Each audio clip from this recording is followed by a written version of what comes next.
Hello, आज हम discuss करेंगे एक नया चैप्टर 12th क्लास का 6 चैप्टर, जिसका टाइटल है पोइट एंड द पैनकेक्स।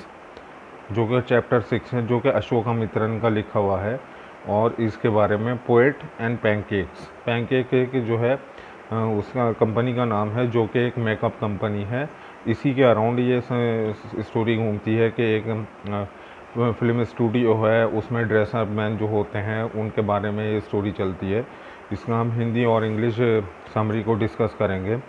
अशोकामित्रन 1931 ये तमिल राइटर, अशोकामित्रा एक तमिल राइटर थे।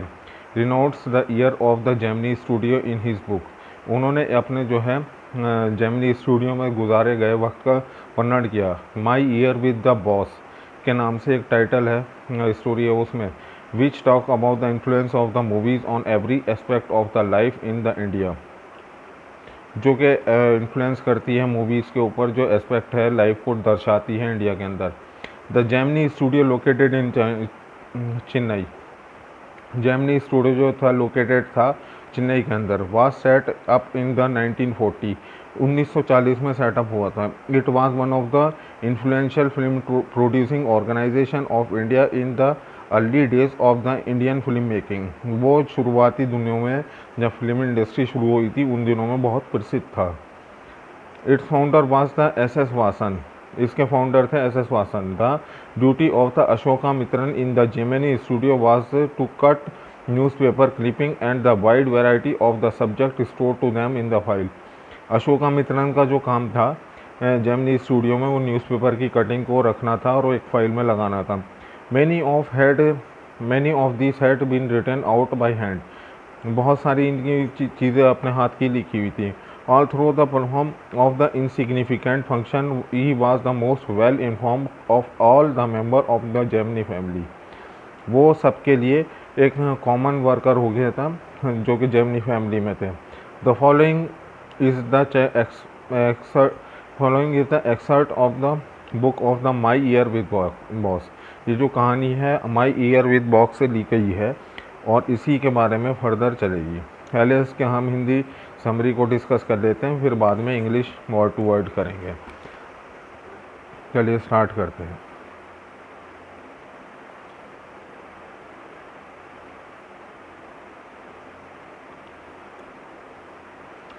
Poets and the pancakes. Sorry, थोड़ा लेट हो रहा है। अशोकामित्रन जो 22 सितंबर 1931 से 23 मार्च 2017 तक एक प्रसिद्ध तमिल लेखक थे और साहित्य अकादमी विजेता थे। वह उन कुछ लेखकों में से थे जिन्होंने तमिल और अंग्रेज़ी दोनों भाषाओं में धारा प्रवाह लिखा था। 6 दशक के फैले कैरियर में उन्होंने कई मुद्दों पर अपने 8 उपन्यास, 20 उपन्यास और सैकड़ों लघु कहानियाँ लिखी। उन्होंने अपने कैरियर की शुरुआती साल चेन्नई में एक मशहूर मिथुन स्टूडियो जेमिनी स्टूडियो में बिताए। यहीं पे उन्होंने समाचार पत्रों को लेखक को काटने का और चिपकाने का लोकप्रिय कार्य सौंपा गया था। लेकिन उन्हें एक जेमिनी स्टूडियो में कार्य प्रणाली के बारे में बहुत कुछ सीखा, जो उन्हें वहाँ से सीखने को मिला, जिसे उन्होंने अपनी आत्मकथा पुस्तक माई ईयर विद द बॉस के रूप में दर्शाया है। अध्याय का परिचय। 1940 में इसमें स्थापित 30 वर्ष के लिए मद्रास चेन्नई, जो कि आज मद्रास चेन्नई के नाम से जाना जाता है, उस टाइम पे मद्रास होता था, का जेमिनी स्टूडियो भारत के एक अग्रणी और प्रभावशाली फिल्म निर्माण संगठनों में एक था। प्रभावशाली और प्रतिभाशाली एस वासन द्वारा स्थापित इसमें 600 से अधिक लोग काम करते थे। तमिलनाडु और अन्य दक्षिणी भारतीय राज्यों के लिए फिल्में बनाई जाती थी। पैनकेक्स जेम्बिक्स स्टूडियो द्वारा उपयोग में की जाने वाली मेकअप सामग्री थी। साहित्य अकादमी पुरस्कार विजेता तमिल लेखक अशोकामित्रन 1952 से लेकर 1966 तक जेमिनी स्टूडियो के लिए काम किया करते थे। बाद में उन्होंने पुस्तक में माई ईयर विद बॉस में की याद में ताज़ा की। इन सब अपने साथ इवेंट्स हुए हुए। समरी निबंध। पोएट्स एंड द पैनकेक्स अशोकामित्रन की पुस्तक माई ईयर विद बॉस का एक उदाहरण है। बॉस ऐसे शासन थे जिन्होंने जेमिनी स्टूडियो की स्थापना की थी, जिनसे कई फिल्मों का निर्माण किया था और जिसने भारतीय जीवन के हर पहलू को प्रभावित किया था। अशोकामित्रन अशोकामित्रन जेमिनी स्टूडियो में अपने दिनों के बारे में बात करते हैं। वे अपने हास्य व्यंग्य के लिए जाने जाते थे। वे हमें एक अपनी मेकअप सामग्री के बारे में बताते हैं। इस सामग्री का ब्रांड का नाम पैनकेक था। इस सामग्री को स्टूडियो में खरीदा और इस्तेमाल किया गया था। वह उन चंद अभिनेत्रियों के नाम बताता है जिन्होंने उस सामग्री को इस्तेमाल किया था। उनका सुझाव है कि मेकअप विभाग एक इमारत में स्थित था, जिसके बारे में माना जाता है कि वे रॉबर्ट कार्विल की स्थिर थी। हालांकि रॉबर्ट कार्विल के निवास के साथ कई इमारतें जुड़ी थीं, लेकिन यह सच नहीं था क्योंकि क्लाइव का भारत में रहना बहुत ही कम हुआ था। इसके अलावा मेकअप विभाग में एक राष्ट्रीय एकीकरण के प्रतीक हेयर कटिंग सैलून के रूप में एक मेकअप रूम का विवरण देता है। पैनकेक्स और कई अन्य लोशन ने अभिनेताओं को बदसूरत बना दिया था क्योंकि उन्हें एक फिल्म में प्रस्तुत करना आवश्यक था। मेकअप विभाग का एक 40 वर्षीय कार्यकाल लड़का था जो स्टार अभिनेता या निर्देशक या गीत लेखक बनाने का सपना देखता था। जो स्टार बनना चाहता था, निर्देशक बनना चाहता था या गीत लिखने वाला बनना चाहता था, उसमें एक मेकअप मैन था। उसके सपने अधूरे रह गए, जिससे वह निराश हो गया। इसके लिए उन्होंने सुब्बू को दोषी ठहराया, जो नंबर 2 था। बॉस का पसंदीदा था सुब्बू। लेखक उन कवियों के बारे में बताता है जो कि खादी पहनते थे और मानते थे कि कम्युनिस्ट राष्ट्र से।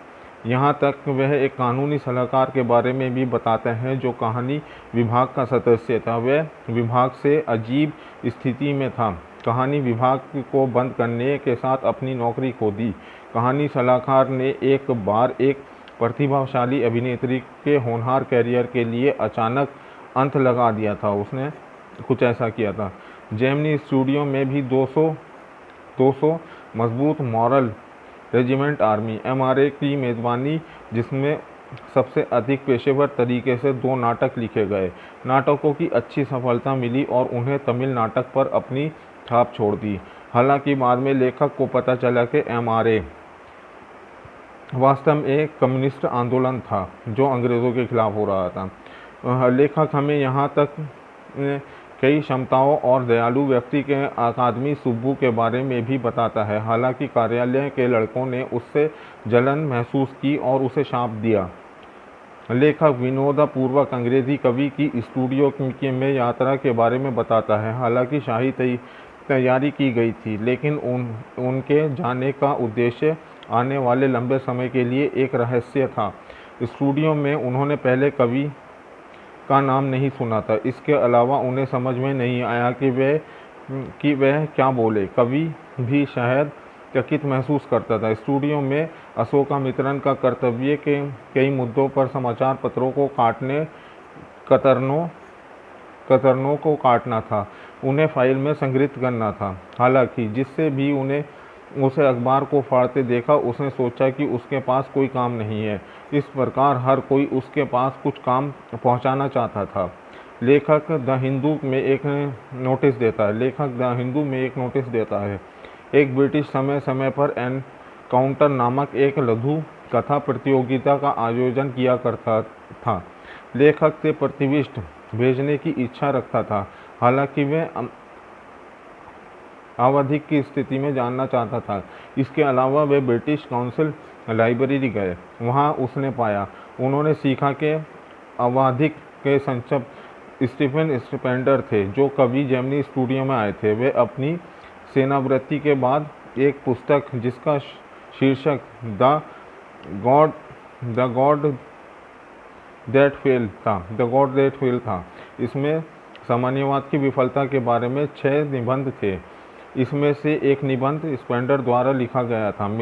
जेमिनी स्टूडियो में स्पेंडर कई यात्रा का रहस्य साफ हो गया था। शायद उसका कम्युनिस्ट विरोधी दृष्टिकोण से कुछ लेना देना था। ये इसकी एक हिंदी समरी है। अब हम इसकी इंग्लिश डिस्कस करेंगे, इंग्लिश वर्ड टू वर्ड। थोड़ा सा टाइम लग रहा है।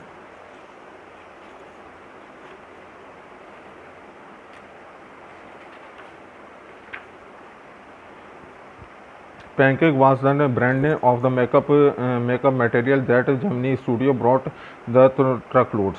Pancakes एक जो है मेकअप कंपनी का नाम है जिसमें जो है ट्रक से मेकअप के सामान आते थे। Geeta Grovi must have use it.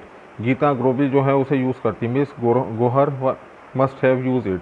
Vijay Mitiyamala must also have used it but Rati Agnihotri may not have early heard of it. उन्होंने इसका इस्तेमाल नहीं किया था। The makeup department of the Gemini studio was the upstair of the building that was believe to be have been Robert sealed stable. Makeup department जो था वो stairs के ऊपर जा कर के था जो कि रॉल्स किविल के स्टेबल था। A dozen other building in the city are said have been residence. जो बहुत सारी बिल्डिंग थी वहाँ पर रेजिडेंस थी। For his belief life and the even brief stay of the Madras Robert की seems to have done a lot of moving।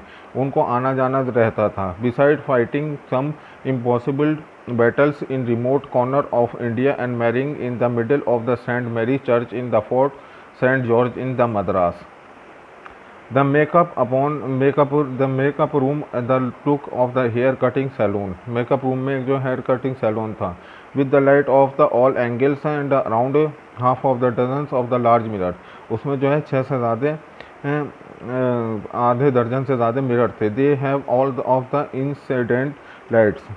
उनके साथ में सब लाइटें थी। You can carry imagine the fairy misery of the subject of the makeup। वहाँ पे जो है लोग बाग सजते थे। The makeup department was the first headed by the Bengali who became too big for the studio and left। Makeup department जो था शुरू किया गया था स्टूडियो में और जो उसके बाद चले गया था। He was success by the Maharashtrian who was assisted by the Dhavakar कंगाडिया।